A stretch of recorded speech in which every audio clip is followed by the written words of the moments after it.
ਸਵਾਗਤ ਕਰਦੇ ਹਾਂ ਜੀ ਸਾਰੇ ਦਰਸ਼ਕਾਂ ਦਾ ਹਾਰਦਿਕ ਨਿੱਘਾ ਅੱਜ ਦੇ ਪ੍ਰੋਗਰਾਮ ਦੇ ਵਿੱਚ ਤੇ ਪ੍ਰੋਗਰਾਮ 'ਚ ਹਨ ਕੈਨੇਡਾ ਦੇ ਇਮੀਗ੍ਰੇਸ਼ਨ ਰੈਫਿਊਜੀ ਤੇ citizenship minister honourable Ahmed Hussen. ਅਸੀਂ ਇਹਨਾਂ ਨੂੰ ਜੀ ਆਇਆਂ ਨੂੰ ਕਵਾਂਗੇ ਤੇ ਇਹਨਾਂ ਦੇ ਨਾਲ ਗੱਲਬਾਤ ਕਰਾਂਗੇ। First of all minister, welcome to the show. Thank you very much for having me. Thank you very much. So let us talk a little bit about your success story. Okay. You came from Somalia. Yes. You were 16 at that time in 1993. Yes. How did you start your life in Toronto? I came in and I moved in with my I had two brothers who lived in Toronto. I moved in with one of them, and after a few months I went to Hamilton to complete my high school. Then came back to Toronto and settled in Regent Park neighborhood, and that's where I really got my start in public service. I was able to organize the community there. There's about 15,000 to 20,000 people living there, and I was able to organize the community to really improve the neighborhood, fix the safety, the repairs of the place. We were able to bring UFT to Regent Park. We were able to bring York University to Regent Park. There was a $500 million redevelopment project there that I was one of the people who wrote the report for the plan to basically change the whole place, and we fought really hard to preserve the rights of the residents there against the developers, and we worked very closely with the provincial member of parliament, the federal member of parliament, and the local city councillor. And I spent many years there, and that gave me a really good experience on how working in community development and organizing from the ground up can make a big difference. Very good. Did you face any challenges as you came as teenager and you studied here? Yes, of course. There's, just like in any new country that you go to, you have to adapt to that country's norms, and something as simple as the weather. I had never experienced the harsh winter. No, I meant weather, like the weather, I had never experienced winter where I came from, and so that I had to get used to that. I had to get used to really trying very hard to get a job, to go to school, work my way up, and try to succeed in Canada. And it's not easy for newcomers, as you know. But I have to be honest. I found Canadians to be very generous. They were very helpful to me, both individually, but even in organizations, employers, educators, community associations, the local library. I mean, everything in my community helped me succeed in this country. And I think that's an important point to make. So you came from Somalia, as you were telling. You were teenager, 16 years old, and did you have special skills with you when you came here? No, I didn't have any special skills. I just I heard that you were fluent in English. I was. I was lucky, because most newcomers, from the refugee side especially, they don't speak English or French, so that's a big barrier to social integration and economic integration. So I was lucky, because I already knew some English, and I was able to quickly adapt to the education system here. But even then, I had to still go to high school and adapt to the educational system in Canada, which was unfamiliar to me. So that was a struggle too. But luckily, I was able to, get help from a lot of teachers and students, and I was able to finish high school and get my first job, and start to move up and save some money. And then you did odd jobs, gas station. Yeah, I did gas station. I used to get $6.85 from a gas station. And 1998, huh? Yes, and that gas station was in Mississauga. So I had to take a streetcar from Regent Park, then the subway to Kipling Station, then a bus all the way to Mississauga. Employers gave you money always? Yeah. No, he was very good. A very good guy. Because these international students complain that employers don't pay them. No, I was paid, but it wasn't a lot of money. $6 is not a lot of money. But I was able to save some money from there and pay for my first year of university in 1998. Very good. So you worked very hard and then you rose up, and today, one day you came as a refugee, as an immigrant. You waited long for your PR card, right? Yes. I was in immigration backlog, and I didn't like it because it kept my life in limbo. I wanted to become a permanent resident of Canada and then eventually a Canadian citizen. And waiting for my PR processing, it was taking too long.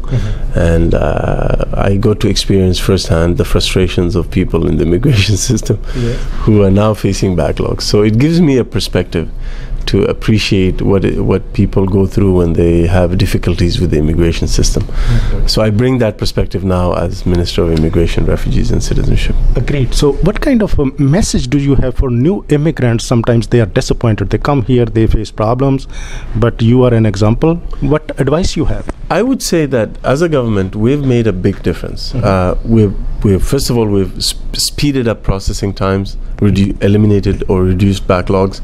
We're investing a lot in the settlement and integration of newcomers, so helping them with language training, helping them with employment support, helping them with orientation programs. We invest $700 million this year on integration and settlement services. That's an increase over last year. Last year we spent $664 million, which was also an increase from the previous year. So we're very serious about our goal of helping newcomers to succeed in Canada. And one of the ways to do that is to help them by giving them the services they need, the tools they need to succeed. The second thing that's also important is, as part of Budget 2017, we announced $27.5 million in funding and then additional funding in subsequent years for a targeted employment strategy for skilled immigrants.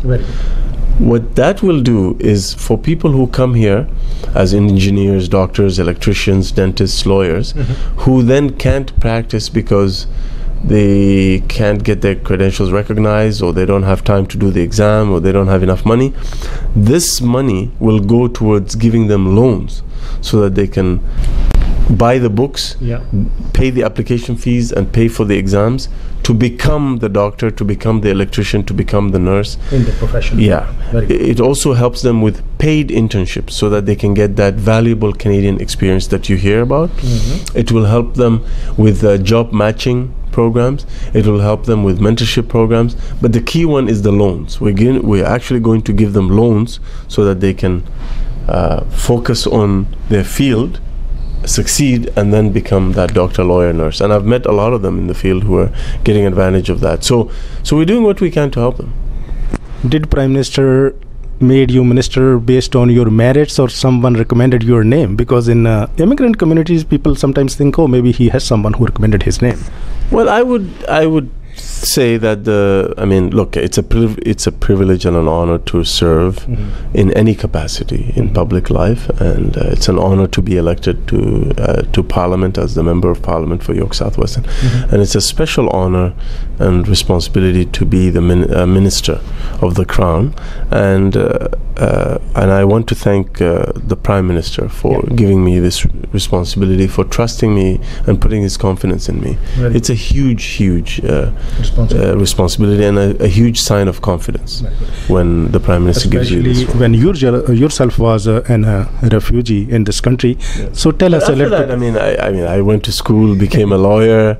You did a lot. You know, so I've worked hard, but it's still, I think, a great sign of confidence and responsibility, and I want to thank the Prime Minister for doing that. What have you done in the last couple of months as a minister?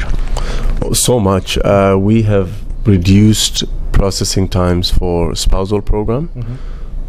It used to take between 26 months to 3 years. Now we have reduced that to 12 months or less, majority of the cases. We've eliminated over 20,000 cases from the spousal backlog. That means 20,000 families are now reunited because of our efforts. We have dramatically reduced the processing times for PR card renewals. It used to take between 10 to 18 months with the previous government. It takes 52 days with our government, and we're aiming for 14 days. The visa processing times has gone down from 21 days to 18 days to as low as 14 to 7 days. Chandigarh, the approval rate has gone up. It used to be in the 40% range. It's much much. It's now in the high 60% range. And that is because of the work that we did. What about New Delhi? Same thing. So between New Delhi and Chandigarh, things have improved so much. And individual members of parliament and other Canadians have been coming to me and saying, I love what you guys have done with our Chandigarh office. Things are much better. There's more responsive. There's more approvals. There's more proactive processing. So things are going very well. That's what I'm told. Right. So tell us about Bill C6, which was much awaited. Bill C6 was a very key promise that we made in our campaign because we felt that the previous government had done two things, the Conservatives. They had put in place obstacles for people to become Canadian citizens. Secondly, they had introduced a very dangerous idea that you can have different classes of citizenship. We disagreed with that. So we said that if we become the government and if we get elected, we will remove the obstacles to citizenship and we will also eliminate two-tier citizenship. And we used, our Prime Minister used to say and continues to say, a Canadian is a Canadian is a Canadian. And therefore, Bill C6 delivers on that promise because it eliminates two-tier citizenship. Every Canadian will be treated equally before the law. It reduces the residence requirements. The Conservatives made it 4 years out of 6, which was too long for a lot of people. We're bringing it back to 3 years out of 5. We're also making it more flexible for people to meet even those 3 years because a lot of people don't know this. The Conservatives, not only did they say 4 years out of 6, even for you to get the 4 years, each year you had to have stayed in Canada for a consecutive number of days, which is 183. So you could be in a situation where you have 4 years total, but because 1 year you didn't stay for a consecutive time, then you're gone. You're done. So that's unacceptable. So we're just saying you need 3 years out of 5. As it was before. As it was before. It was working fine. So why put more obstacles to people waiting to become Canadian citizens? Secondly, we've brought back the age range from where it was. It was 18 to 54. The Conservatives made it 14 to 64. We're bringing it back to 18 to 54. The other thing we're doing is something that we heard from people. When people come here as international students or as workers, they come and they get attached to this country. And then let's say they decide to stay and become permanent residents. Their attachment to Canada begins before they became permanent residents. So under Bill C6, we will give them time credit for the time they spent in Canada before they became permanent residents. Like students, or workers, all these. So those people, we will give them credit for up to 1 year for the time that they spent in Canada before they became permanent residents. When that is going to be implemented? That will be implemented in the fall. Because we have to have enough time for our department to get ready and make these changes so that we have a smooth transition. And process of revocation of citizenship has been changed? Yes, we have put in place greater procedural fairness provisions in there to make it, to give people more appeal rights. People who are at the risk of losing their citizenship due to fraud or misrepresentation. If you get your citizenship through fraud or misrepresentation, you should lose it. But if you feel that the government is wrong, then you have more appeal rights, and you can choose to go to the Federal Court of Canada to hear your case. And there you can bring evidence. It's a full hearing, and it's much more greater procedural fairness than the previous system. ਚਲੋ ਜੀ ਇਹ ਹਨ programme ਦੇ ਵਿੱਚ ਅਹਿਮਦ ਹੁਸੈਨ ਜੋ ਕਿ immigration refugee ਤੇ citizenship minister of Canada ਹਨ people will feel still that the fee is high, $630.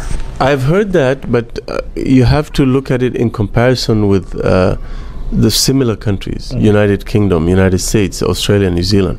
We have the lowest fees for citizenship even with the fee increase. Even with this number that you mentioned, our fees are the lowest among all our allies. So it was time for us to make sure that the concept. So you are accepting that? We are accepting that because it it reflects the true cost of the program. And Canadian citizenship is very valuable. Okay. And we put a lot of value into it. And so do the people who choose to become Canadian citizens. $600 to become a Canadian citizen, I don't think is too much to ask, especially when you, again, compare it with with our allies. It's actually very low. There's countries that charge $3,000 or more. So I think we're in a good neighborhood. Very good. So who else can better understand agony of undocumented workers? Do you think an amnesty should be given to them? We're not considered, we don't have a policy of amnesty.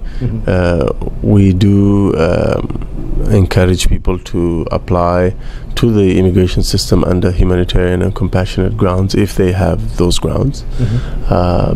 So that's one way for them to take advantage of that. But we're always open. Look, as a government and as a minister, we're always open to ideas, to feedback from the community. Global Skills strategy came from the business community. This idea to give time credit to people who spent time in Canada before they became permanent residents, that came from the community. So we're always willing to listen, and if there's ideas around regularization of people or things like that, we're always happy to take the feedback and consider it, right? So for international students, are you doing something special so that they can become permanent residents easier? Yes, we're inviting them to apply. First of all, we have a very big push to have more and more and more international students to Canada, because international students pump in $11.5 billion a year into the Canadian economy. $1 million every month. So it's a lot of money. So we want more of those people to come, and we have world-class universities and colleges that attract international students, and our universities are telling us that they have the capacity to absorb more international students. So why not? It's a great opportunity for us. And I think, yes, we attract a big number, and it's been increasing, but I think we can do better. I think we can attract even more. And so I've been promoting Canada as a destination for international students whenever I travel abroad. I include that in my speeches. Secondly, we've made some changes to the Express Entry program to give more points to former international students who studied in Canada, and just give more points to people who have post-secondary education plus who studied in Canada. So they're sort of getting double points. In the previous Express Entry system, a lot of points were being given to people with a job offer, and that's fine, but it was disproportionate to those people. International students weren't getting a lot of credit for their experience, and so we're giving them a little bit more points. We want international students to come to Canada, and we know a lot of them will go back to their home countries, but these are young people who speak either English or French, who have high skills, who are very skilled, who are educated. We want them to stay and become permanent residents. And so that's why we made the change with C6 to give them that time credit to attract them to apply for permanent residency and then Canadian citizenship after. Very good. This is amazing. Minister of Immigration, Refugees and Citizenship of Canada, Honorable Ahmed Hussen. Tell us what the reaction was in Somalia when you became minister in Canada, and any message you want to share with our audience. No, they were very excited. I mean, they see someone who was born in Somalia who became a minister in Canada. Look, I think that speaks to Canada as a country. This is a very generous country, great people, open to the world, a country where someone can come from another country, integrate successfully, give back to the community through community volunteerism, run for parliament, gets elected, and becomes a minister of the same department that I was once a client of. I think that says more about Canada than me. I think it's a great example of what this country is able to do to integrate newcomers, and how we can all succeed together as Canadian citizens. Very good. Thank you very much, Minister. We are very happy to see you, and we will continue to see you. And thank you very much for today taking some time for the program. Thank you. Thank you for having me. having me. Appreciate it. ਚਲੋ ਜੀ, ਇਹ ਤੇ ਸਨ minister of immigration, refugee ਤੇ citizenship of Canada honourable Ahmed Hussen. ਇਸ programme ਦਾ ਸਮਾਂ ਹੁਣ ਇੱਥੇ ਸਮਾਪਤ ਹੈ। ਦਿਓ ਇਜਾਜ਼ਤ। ਸਤਿ ਸ਼੍ਰੀ ਅਕਾਲ।